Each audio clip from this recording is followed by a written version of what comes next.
Welcome to the Pompey Politics Podcast. I'm Ian Tiny Morris. And I'm Simon Sansbury.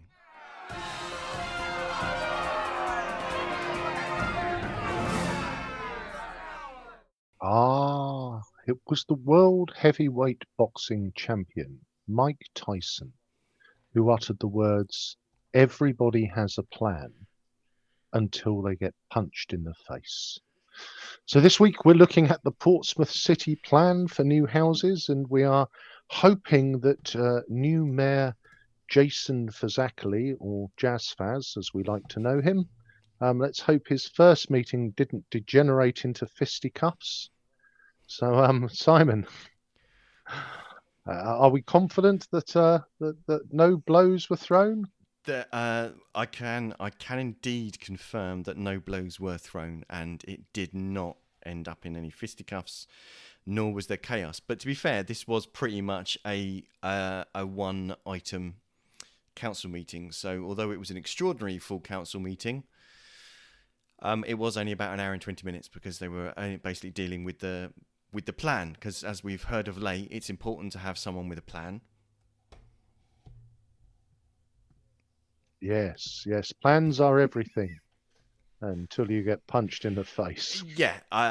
And who knows, with some of the plans being offered to the electorate currently, who's to say that there won't be a metaphorical punch in the face coming for some? But let's look at the Portsmouth City plan. We've covered it on the show before. Somebody somewhere in central government, a faceless bureaucrat, if you will, said, "I reckon with that there Portsmouth, I reckon you got space there for another about 18,500 houses in there. If you're careful, off you go. Tell us how."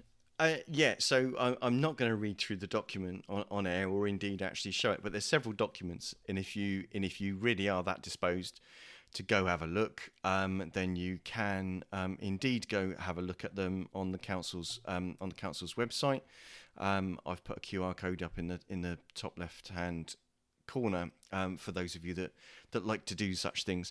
But yeah, basically, the point of the meeting is to approve the draft pre-submission. So the pre-submission of the Portsmouth local plan and its policies map for public consultation under Regulation 19 of the Town and Country Planning Regulations 2012. Approve the draft sustainability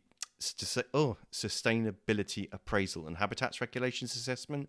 It's another hefty document.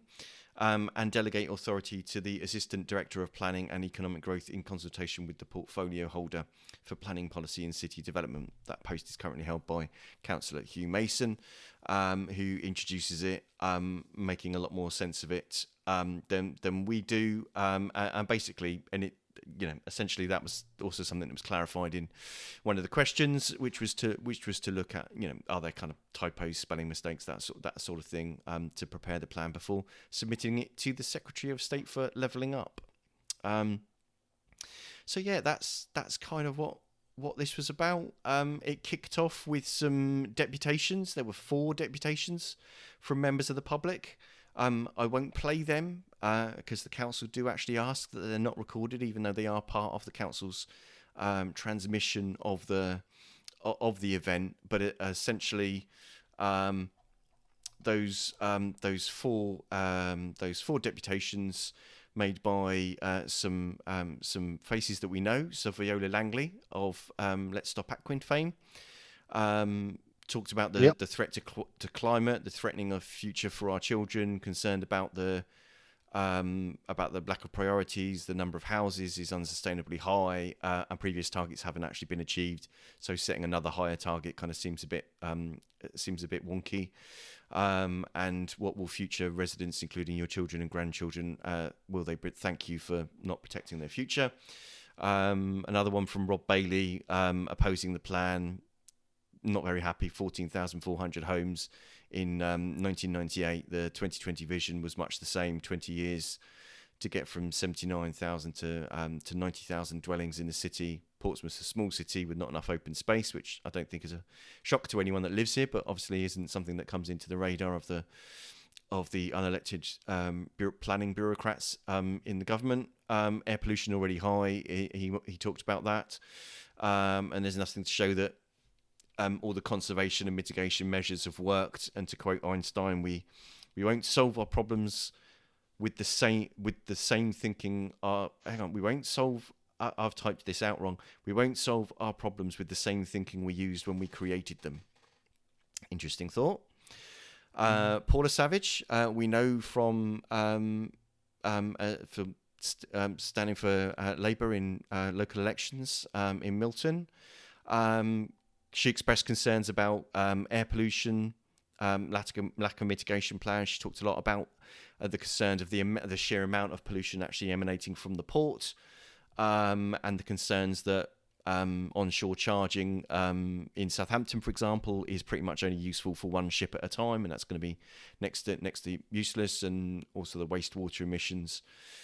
She talked there about a medium cruise ship can emit as much particulate matter as 1 million cars, and said that it was totally unethical for this city to back the cruise industry, who benefits. She talked about the number of people in the UK with asthma, and then the last deputation was from David Langley, stating that there's a glaring contradiction in the 2040 plan.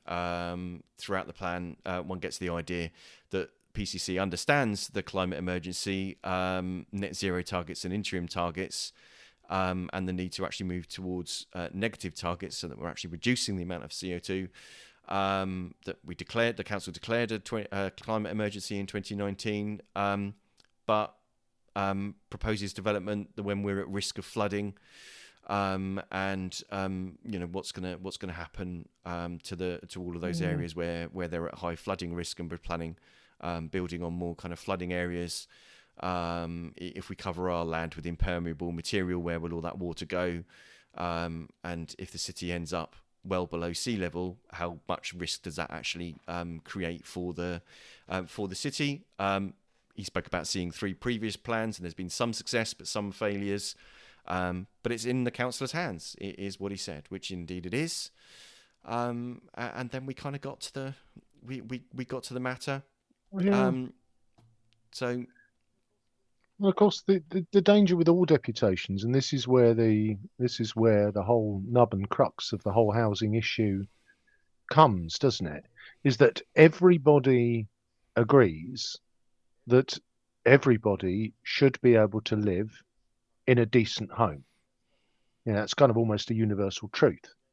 And then there's this, again, all the points made about sewage and, amenities and pollution, climate and everything else, all are valid. But there's an element of, well, how do you keep squaring that circle? Because, if you look at rents in Portsmouth, they're very high. And I'm sure it's touched on in the clip, the number of people waiting for, council housing is extremely high. And it is good beating the "please don't build any more homes here" drum. But I guess if you're sofa surfing, or you're, and we'll touch on HMOs, I'm sure, if you're paying £800 a month for one room in a shared house, then I'm sure you're probably in team build it rather than keep it green. So yeah, natural tension. Yes. So this was also as you said earlier at the top of the show. It's the first full council meeting from Jazz Fraz, as we're affectionately calling him, the new Lord Mayor. So yeah, should we hear opening? Let's spin the wheels and see what Hugh's got to say. Yes. For himself. So first off, we've got Hugh announcing the motion. And then we've got Simon Bosher, the leader of the Conservative group on Portsmouth City Council, talking about his amendment. So let's kind of go through those and see what we think. The plan is the result of many months of detailed work, which has involved not only a considerable amount of public consultation, but also the involvement of all political groups on this council. Together, we and our highly experienced officer team have produced a plan which will enable our city to meet the challenges of the next 15 years. In putting the plan together, there are 4 particular areas where we have faced challenges in achieving a consensus. The first is the number of additional homes which we will need to create each year. The National Planning Policy Framework methodology comes up with a figure of 899 homes each year. We cannot reach this. We have agreed a figure of 13,603 homes between 2020 and 2040, or approximately 680 per year.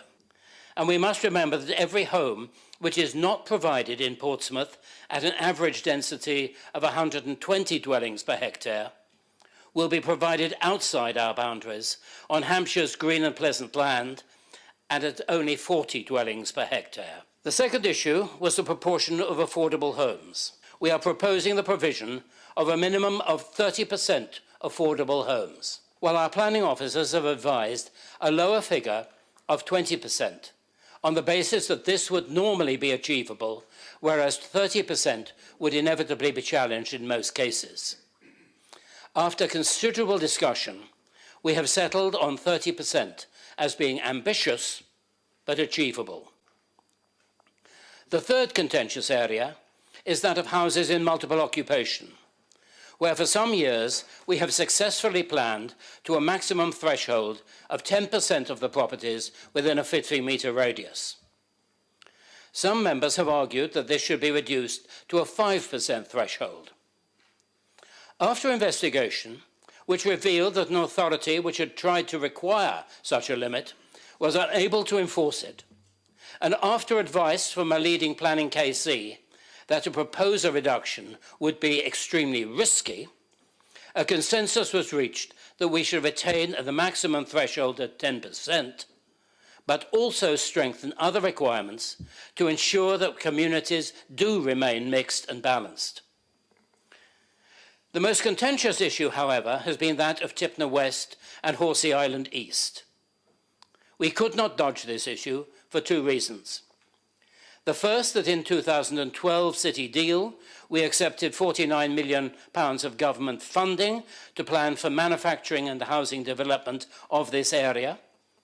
And the second, that without spending many millions on renovating Tipner's decaying sea defences, not only might land be lost to salt marsh, but it would expose a much wider area to the risk of severe flooding.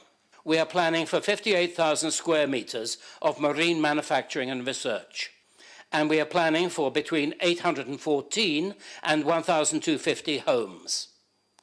It is surely better to provide homes here than on swathes of the Hampshire countryside. In coming to a consensus, no one is pretending that it will be simple to implement this policy, since we will need to mitigate for the inevitable disruption to nature and especially to bird life. Consensus could not have been achieved without all party involvement across the chamber. And I would like to thank colleagues for their positive input to what has been a long and complex process. I hope, however, that those who remain unconvinced on any point will desist from proposing amendments today, since the whole plan is made up of interlocking elements and any substantial amendment would have ramifications across the whole of the plan.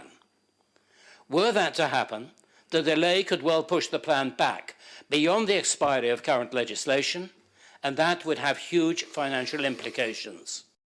What I'm proposing in this, and I hope that Councillor Mason will just subsume this, is that we have followed a cross-party engagement all the way with the local plan, and what we now have under recommendation 3 is to delegate authority to the Assistant Director of Planning and Economic Growth in consultation with the portfolio holder to make any minor amendments. What I'm proposing is to say let's include the portfolio spokesman in that as well, and let's keep this cross-party goodwill, shall we say, moving forward. What we have here is a local plan that I think we actually need to move forward. Is it perfect? Arguably, no, it's not. You ask 100 people their opinions, you'll get 120 different answers, I think, and I think that's probably where it's been from day one and going forward. But I think we're in a situation now where we've actually got to look at this and say, we need to do something. We need to get this moved forward. Yeah, you kind of got the gist there. Yeah, quite a few interesting points in there in terms of just the approach. And yeah, I mean, I think for me there was a couple of standout points.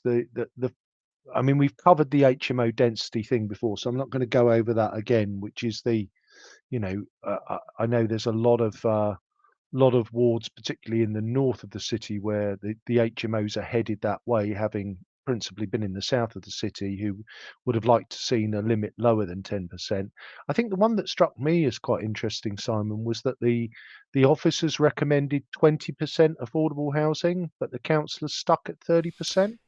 Yeah, and you'll hear later on some contribution from Cal Corkery about actually how you define that and what that actually means on the ground. But I mean, I think there have been times where even at 20%, developers have tried to say, look, this is a non-starter if I've got to do 20% of this. But at the same time, maybe starting at 30% means that even if they do appeal that, then they'll still end up delivering still a sizable number, even if it's not the full 30%. I can't help thinking there's a bit of there'll be some developers that will always try to test that measure. Yeah. So it remains to be seen as to what happens. Yeah, and I sorry, Simon. I think the other one that kind of it intrigued me a little bit, and I don't know whether there was any comeback on it, was the points you raised in the deputation about population density and the Hugh's point that, well, we'd have to build them here at 120 dwellings per hectare, or the alternative is they get built somewhere else in Hampshire at a density rate of 40 dwellings per hectare. And I raise half an eyebrow because I sense there might be quite a sizable number of Portsmouth residents who perhaps nod and go, sounds like a great build them idea. somewhere else.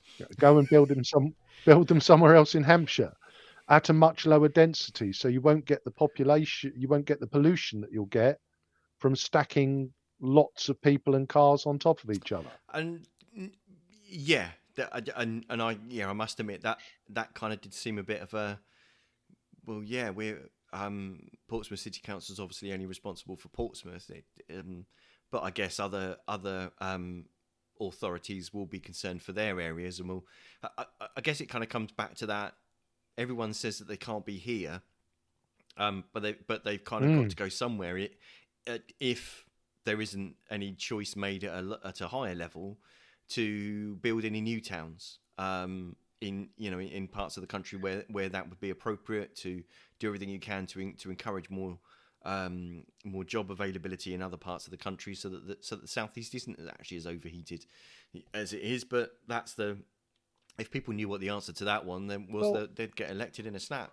Well, and I think if you look at, obviously I underestimate how long things have been as I get older, but I would guess the conversation around Wellbourne, or Fareham West, or whatever you want to call that town that's never quite started, that must have been going on for 10, 15 years now.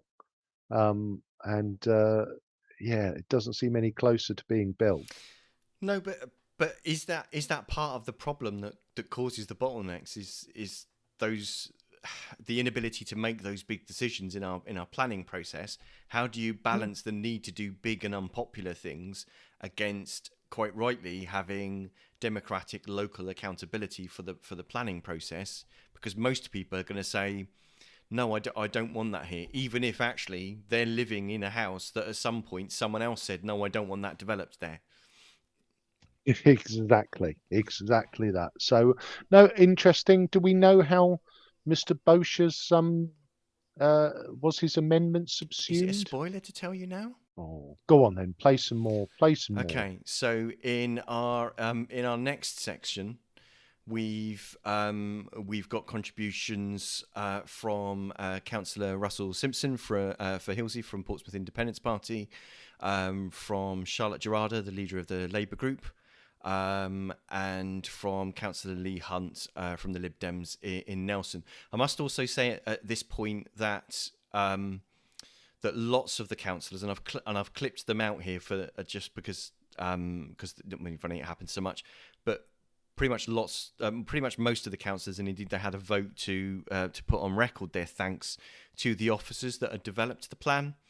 So they put on record their thanks, and indeed Charlotte also thanked Judy Smythe, who's always actually got some detailed contributions to planning matters as well, who wasn't in the chamber that day. So lots of thank yous going on, but I've clipped all of those out. So I've just quickly included them here just to make it sound like, just to make sure that it doesn't come across that a lot of our councillors were really ungrateful to the amount of work that went in. But yeah, let's hear the next bit.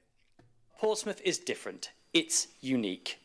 The only island city in the UK, most densely populated city in the south of England, if not the UK. It's these two combinations that we should be focusing on. We haven't been brave enough to look at options for a unique city and its requirements.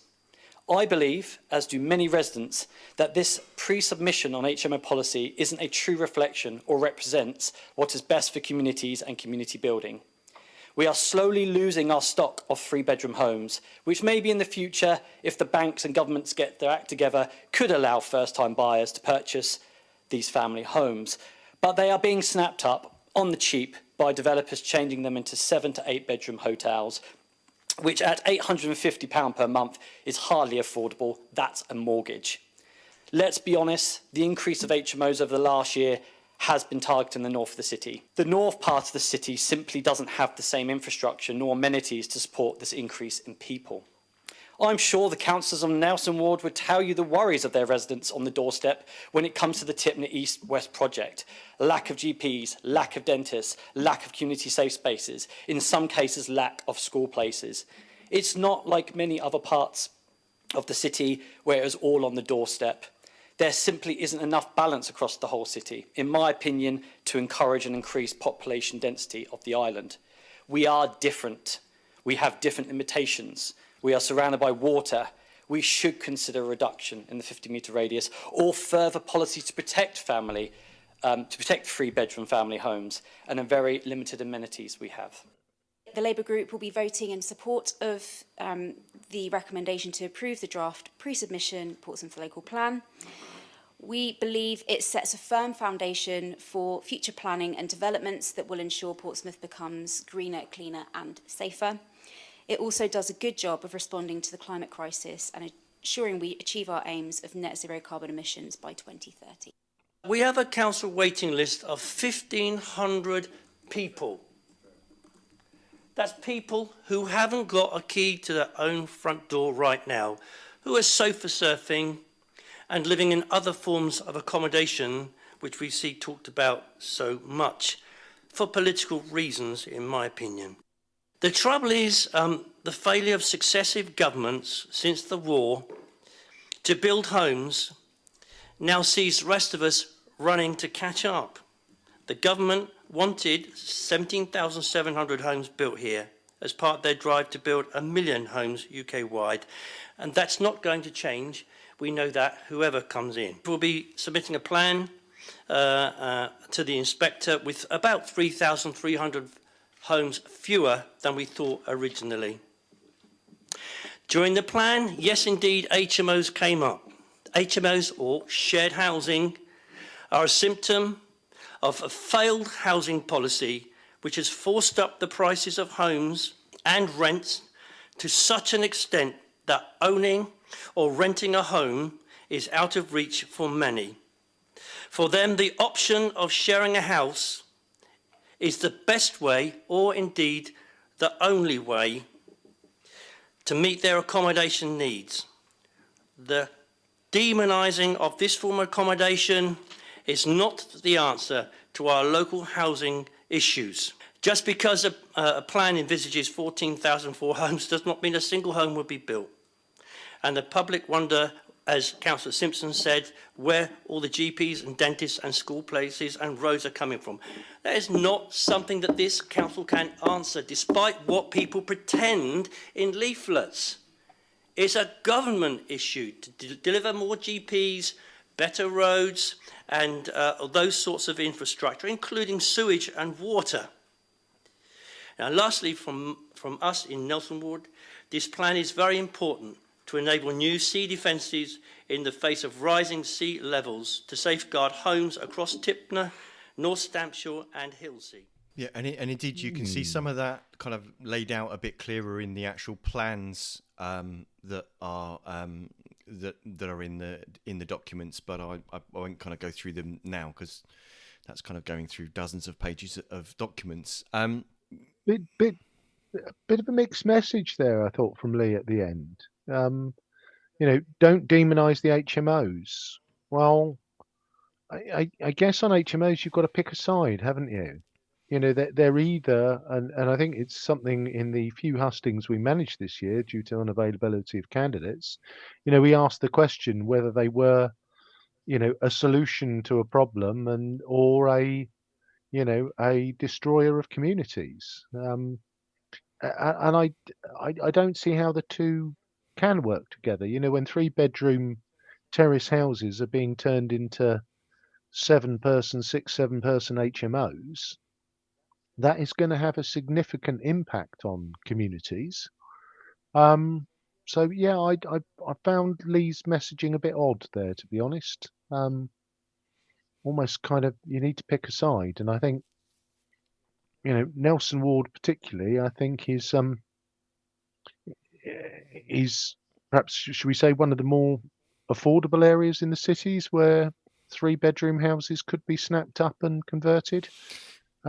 Yeah, little bit strange for me, that one. Yeah, and to be fair, there's a logic that Councillor Darren Sanders, Lib Dem in Baffins, talks about in a minute in the next clip. I must admit that I kind of struggle a bit with, which is this logic of, if we did something, all it would do would be increase the number of HMOs that are happening in the north of the city. But it's almost like the answer is it's a good thing to stop there being so many in the north of the city. We should actually just increase the density of them in the south of the city. And when we're full up, we say no more. Again, there's maps of the HMO density across the city in the documentation that's kind of worth looking at, and indeed there's details about that in the database, the register of HMOs on the council's website, which they did update actually since we did the HMO show, because it hadn't actually been updated for I think more than a year at the point that we actually had the conversation, and then they did an update of it. So I don't quite know. I think they both meet a need if they're done right and if they're done well, but you can't necessarily claim that they're affordable housing if the model, the example of the model that we looked at in that episode was basically £700 a month for basically a room with in a house, so that you had a shared kitchen, but you had ensuite facilities, but it was £700 a month for a room with ensuite facilities and a shared kitchen, and that's a lot of money for what that is. And they can only afford, they can only charge that because the rest of the housing market means that it's. I don't understand. To me, it boggles my brain that look, this is supply and demand. The price is high because there's lots of demand and there's not much supply. Yep. But this at the risk of sounding like Liz Truss and supply side stimulation. Hang on. But this plan is to build more houses. No bazookas though. This is the answer in terms of, the more houses that I don't think anyone is suggesting that by building, and again, it's not something that's been touched on, by building 15,000 more houses, I don't think anyone's suggesting that that's another 30,000, 40,000 people that are going to come to live in Portsmouth. for me, it suggests spreading the people out that we've already got here into better dwellings. But shall we have a listen to the next clip? Yeah. So the next clip, as I said there, it's got Councillor Darren Sanders. It's also got a contribution from Council Leader Steve Pitt, the Lib Dem for Milton. It's got Cal Corkery, the Independent for Charles Dickens. And it's got a closing contribution from George Madrick, leader of the Portsmouth Independence Party group on the council, from Paulsgrove. So yeah, let's just hear kind of the last one, and then I'll tell you about whether it was subsumed or not. You've got to wait for these things. Keep us guessing. Yeah, I'll keep you guessing. I'm trying to make sure I clip on the right clip now. We have at the moment in this city what is frankly a broken housing market. Private rents are rising by 12%, rose by 12% last year according to the ONS. That's £135 every single month that more people are paying on average in the private rented sector. Wages are lagging behind, making renting privately unaffordable for so many people. The waiting list that Councillor Hunt talks about doesn't have council tenants on it. Most of them are people currently renting privately who want a safe and secure home. And we have to balance the impact on our environment, the impact on our infrastructure with that very simple fact. We face land banking. Too many developers sitting on places for too long. It's like Debenhams in Southsea. We gave planning permission to turn that empty building into something that would work for the people of the south of this city, and guess what it was sat on? Sat on until this administration said, finally, we will give you a compulsory purchase order and we will impose a compulsory purchase unless you buck your ideas up, which they promptly did. When we came back in 2018, there was no plan to build council homes. There is now. New homes in Paulsgrove, new homes in Somerstown, new homes in Hilsea, new homes on the Eastern Road, and there will be more, because we know we have to provide more homes people can afford, so we can get people who are worried about renting privately into safe and secure accommodation. We want to act because we know the constraints that exist. And that's why the HMO aspect of this is really contentious. I know people hate them. People hate them in my ward.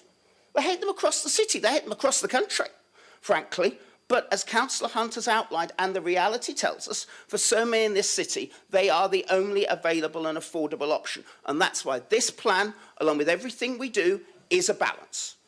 So that's why we have been doing our best to try and deal with this situation. The most generous space standards in the country, licensing all HMOs to drive up bad landlords and make every place as good as the best. Now, landlords say that these Lib Dem policies will remove 1,000 HMO rooms and so should be stopped. But without them, potential tenants and neighbours will never, ever have the confidence that things can change. Many here want tighter restrictions, including me. Indeed, I backed them at the relevant briefing session. But two things have happened to make me change my mind. The first is the impact on my ward. Seeing both Mr Maguire and Ms Howard outline a plan which shows that if we do have the sort of tight restrictions I'd want to see, there will be more HMOs in my ward more quickly. Now, that is not something I am prepared to accept because it doesn't provide the balance that we need. I will not be voting for that. I'd love to know who will, but I will not be voting for that. And the second one, and this is where I really disagree with Councillor Simpson, he and I have had chats previously about this, was how hard it was last time to get the unelected government planning inspector to agree to any restriction at all. And we fear that will happen again. Those of us, and that includes Councillor Simpson on the planning committee, who were told by the unelected government planning inspector last year that we didn't know planning law for refusing a changed HMO, have a rough idea of what's coming. We've looked at things like Thanet, whose existing policy, the one we want, many of us want, was downgraded to guidance when they tried to put it in their plan. Therefore, they've got a HMO free-for-all, the complete opposite of what we want. Given a choice between half a loaf and no loaf, I know what I prefer. So I know the amount of work that's gone into it, and the crucial thing is to make sure that we meet this deadline. Because if we miss it, and the legislation changes, and we know that's imminent, we have to start all over again. Now, the consequences of doing that are in excess of £1 million of public money. Now, when we have a plan that, yes, is not perfect, no local plan is perfect, but is a well interrogated and collegiately drawn document that enables us to do the best we can for the people of the city. It's not an ideological document. It's not a wish list. It's not all the things that we would like to see. Other colleagues have talked about the HMO policy, the affordable housing policy, the issues we've got to deal with at Tipner, etc. These are all things that need compromise. But what we do have here, in comparison to some of the local plans we've seen from other local authorities, such as Havant, for example, who under their previous administration saw their plans thrown out as crackers, we have a sound plan that we believe is capable of being supported by an inspector and becoming council policy. And it's so important that we have a valid plan and that we have an adopted plan that we can use to put our flavour on the MPPF and make sure that we're doing the best we can for the city. Because without it, all we have is the MPPF. And if we are falling back on the National Planning Policy Framework for the answer to everything, then lots of the stuff that is in here that does change that and alter that in order to make it relevant to Portsmouth and benefit Portsmouth isn't heard. And that would be a tragedy. I know that housing targets is still and always will be a major issue for lots of people, but I think it's worth recognising that they have come down. And yes, Portsmouth is a very densely populated place, particularly areas like Charles Dickens, where we represent one of the most, highly densely populated areas of the city, which is a highly densely populated place in itself. But I think even from our perspective, we recognise that, well, I at least recognise that dense population can work. It does work in other places around the world. That it is possible to have high quality, highly dense, green housing, and it can be done. And I think as a city, we should be ambitious to say that we want to be at the forefront of showing how it's going to work. In terms of affordable housing, I think going for the more ambitious and hopefully achievable target, 30%, is exactly the right thing to do. I think we do need to be pushing back against developers wherever possible and trying to get as much out of them in terms of those concessions around affordable housing and sustainability and the other kind of high standards that we want to see construction happen to. The distinction between affordable rent and social rent in terms of provision of housing. If you're looking at a 3-bed property in Portsmouth, the traditional council rent, social rents, what they all were until fairly recently, for a 3-bed property, you're probably looking at about £450 a month. When we're talking about affordable rent, those rents are quite often £1,000. Some of the housing associations actually a lot more. That's a massive difference, obviously, in terms of affordability to the people who are able to live there and still sustain a reasonable standard of living. But there are other aspects to it as well. It can create a really large barrier to work because then, all of a sudden, you're losing a lot more of your benefits, potentially, if you move into work or if you take up more hours.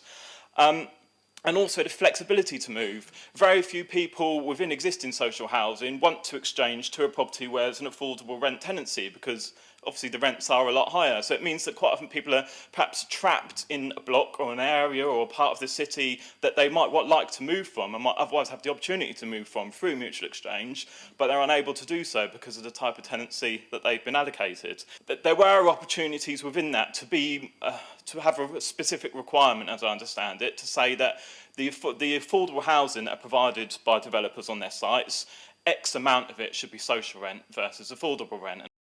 The other thing I'd like to bring up is obviously what Councillor Hunt said in relation to that we don't, as a local councillor, have any say in local GP and pharmacy provisions. So my question is when we were originally going through the 4 different possibilities we could have, one of them was obviously a lot of housing on Tipner West, as you'll remember, and as part of that, it did include GPs, doctors, schools, things like that. So I was just a bit confused of why one plan included the possibility of all GPs, and now we're being told that we don't have any say in it. And that's what I'm basically wondering, because obviously, Councillor Lee Hunt and Councillor Adair have spent a lot of time getting petitions signed up in High Street saying that we're going to, sort out local GP and pharmacy surgeries. So, And what's interesting is that's actually translated into a recently announced policy for in the general election, hasn't it? With the Conservative government saying that they're going to increase the number of GP surgeries and dentist practices. I think I don't know the detail of the policy, but I think it's somewhere along the lines of requiring them to be included. But the explanation that was given by the officer was that actually you don't necessarily need to specifically because planning regulations have changed. They don't need to be mentioned specifically because actually other existing like offices or shops can easily be converted under existing under new planning regulations can be used for those purposes. So, but they also the point that they also made there was you can build it, but that doesn't mean that a GP will set up a practice there or will have funding to set up a practice there, or nor will a dentist. So you can, having a site is part of the problem, but it's not the whole of the solution. Just a quick interlude there on that. It is very interesting. We covered a while back as Cosham residents, the Cosham Health Centre closed, and I think something like 30,000 patients got reallocated to different surgeries. And we ended up coming under the Drayton surgery. And I have to say, in terms of efficient and effective medical practice, the Drayton surgery is quite a sizable building. It's all of those things. But the way in which they organise themselves and their use of virtual appointments and consultations by phone and the ability to submit an online form, just from a patient's perspective, it is just so much more effective, a much more effective way of working. And it's fascinating that for the occasions when you do need to attend in person, the big waiting rooms that pre-COVID were full of people rammed cheek by jowl, and the visit to the doctors was always, well, if I didn't have anything wrong with me before I came in, the odds on me leaving without something are pretty low. So I think that it's interesting that the focus is on about building GP surgeries, when actually maybe there needs to be a little shift in terms of service provision,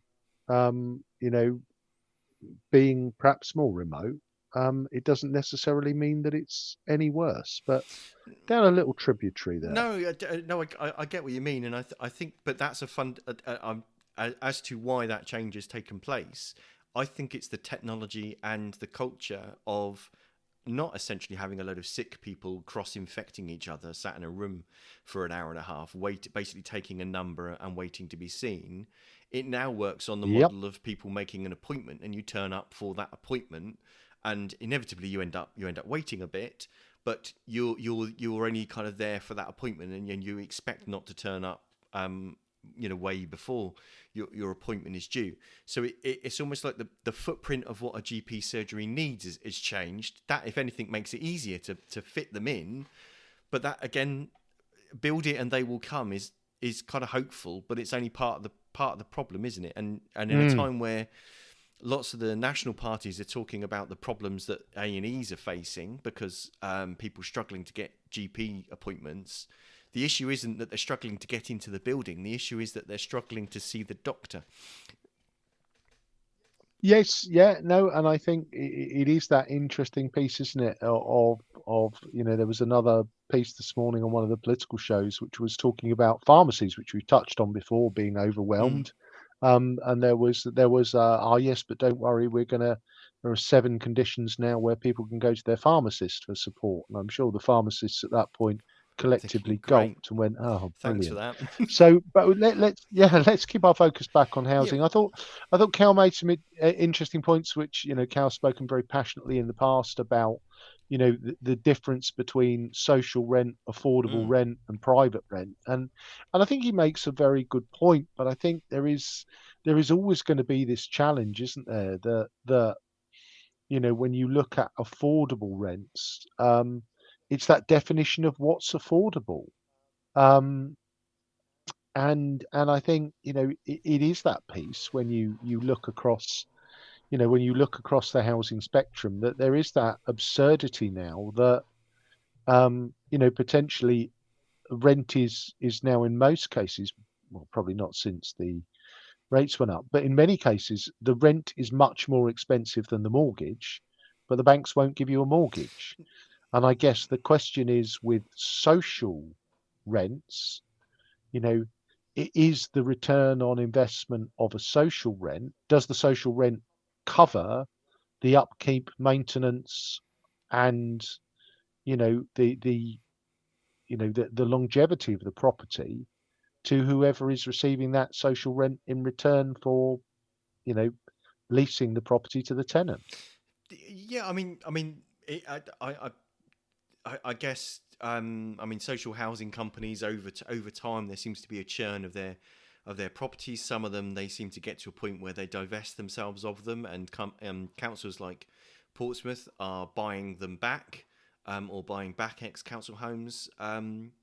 Darren Sanders spoke to about that, which kind of might seem a bit like weird, as in that's taking houses out of the private housing market, but it's a way of increasing the number of housing stock that the council have when they have a massive queue.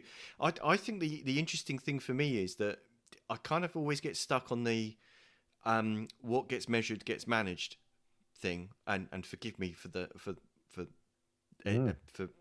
people that tend to read similar epithets of structured management, but it's the thing that we're measuring is how many houses are planned, but people can't live in a plan.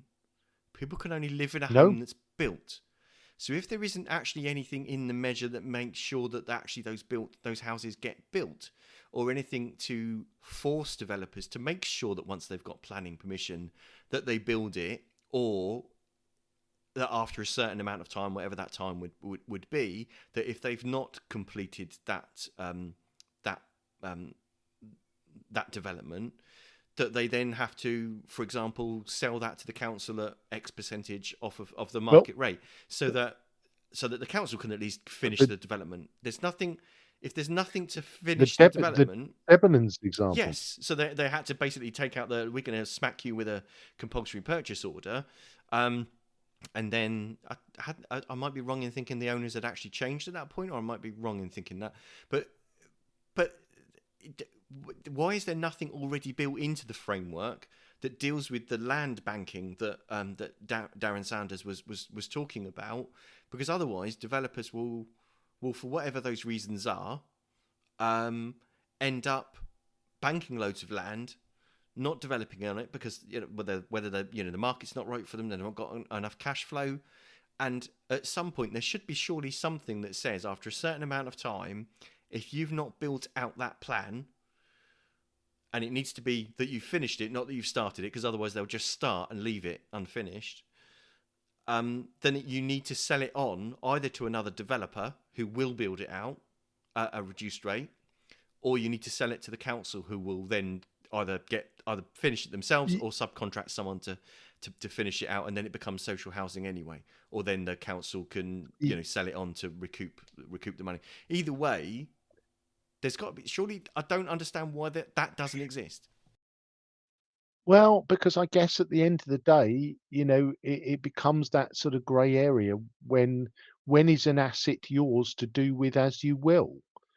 So if I purchase, which I'm not going to because I don't have the money, if I purchase a great big field somewhere and I wish to sit in it in my yurt, and I think about building houses on it, and I go through the planning permission, who's to say that I can't sit in my yurt if I decide not to build the houses? It's that piece where it does become that sort of grey area. Well, I mean, housing is a grey area anyway, isn't it? In terms of, it is, and we're seeing this, that for an awful lot of people and companies, it is an investment asset. It has nothing to do with housing or homes or kind of, giving people somewhere to live. And I think I think that's the circle which all governments will will struggle to square.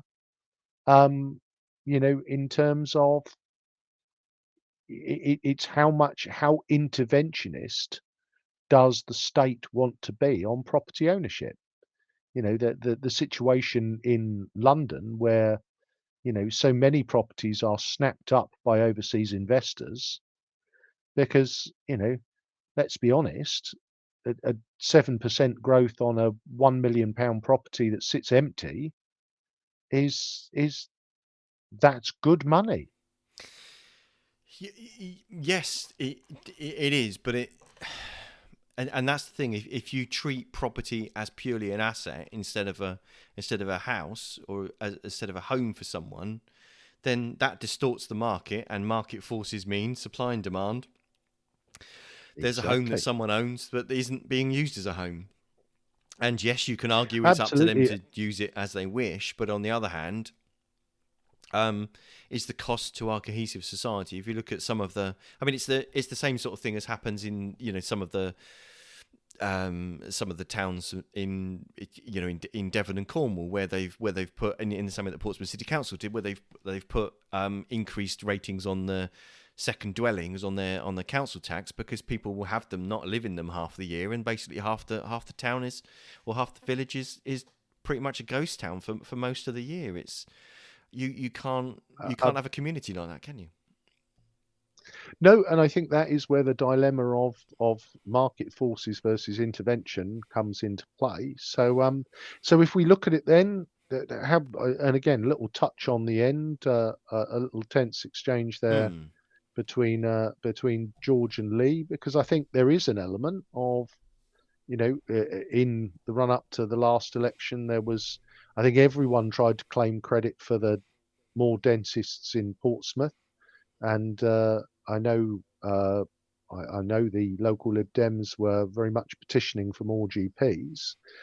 So did Lee answer George's point on, is it something the council can influence, or are they helpless at the hands of national government? No, so Lee didn't respond, but the officer responded about why there would why the plans that they were talking about weren't specifically calling out that actually the provision of GP and dentist surgery is actually in, for example, in Tipner West. So they spoke to that way, and also the thing about you can build it, but that doesn't necessarily mean there'll be a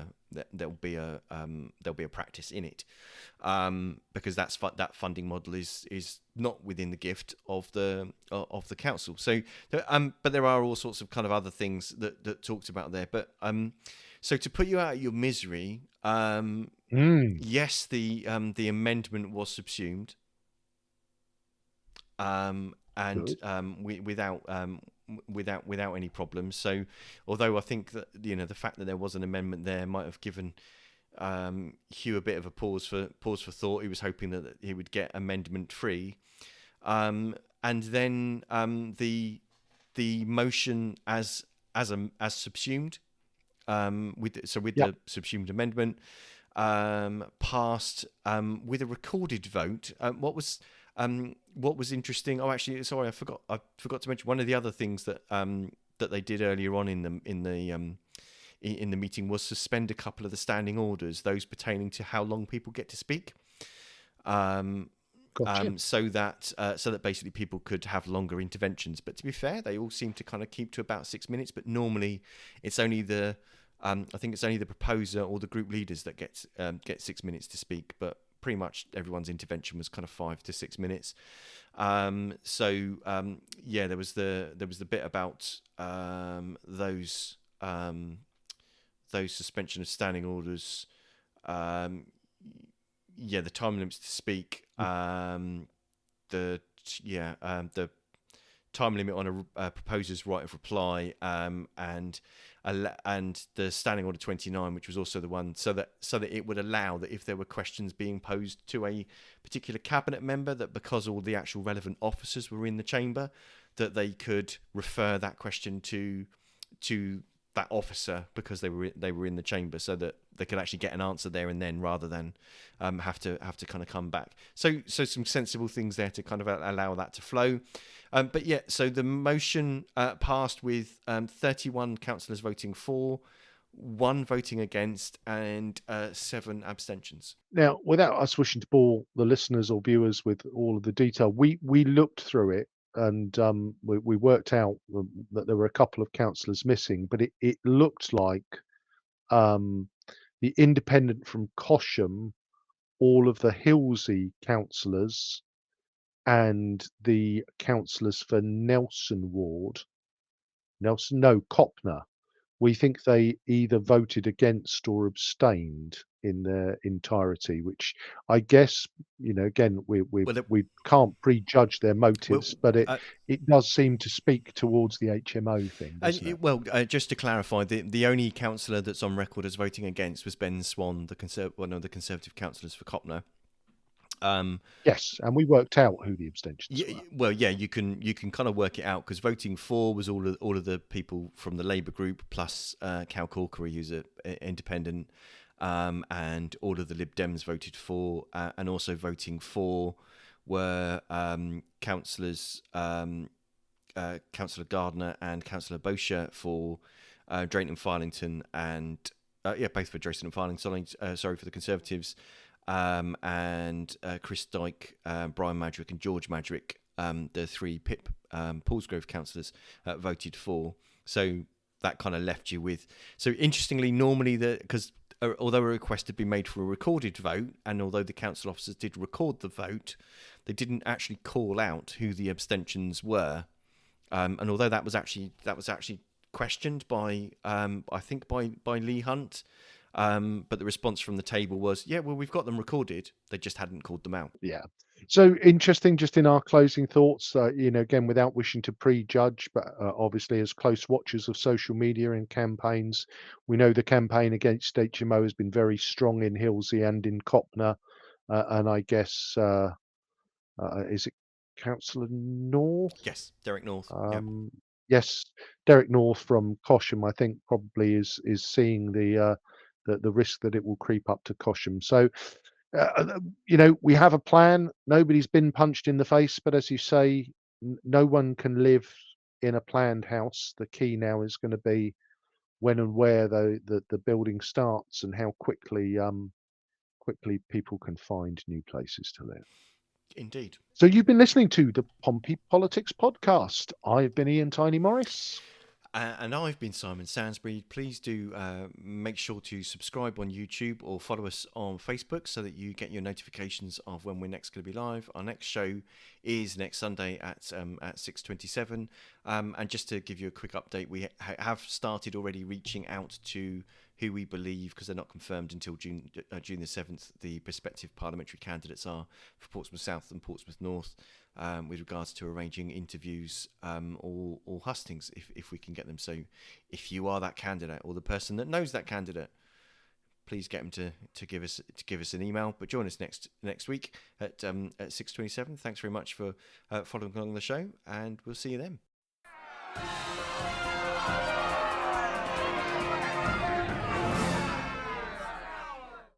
Thank you for listening to this episode of the Pompey Politics Podcast. Don't forget to like, follow and comment on Facebook, or comment and subscribe on YouTube. Don't forget that bell notification icon so you get your notification when we're next live. We usually go live 6:27 p.m. on a Sunday evening. Find us on all the social media platforms: Facebook, X, YouTube, Threads, LinkedIn. Don't forget to have a look at our website, where you can find details of all of our previous and upcoming shows. That's pppodcast.uk, pppodcast.uk. Thank you. Feel free to leave a review wherever you listen to your podcasts, and you can even ask Alexa to play the podcast for you. Alexa, play the latest episode of the Pompey Politics Podcast. Getting Pompey Politics Podcast from Amazon Music. Alexa, Play the latest episode. Stop. See? It's easy.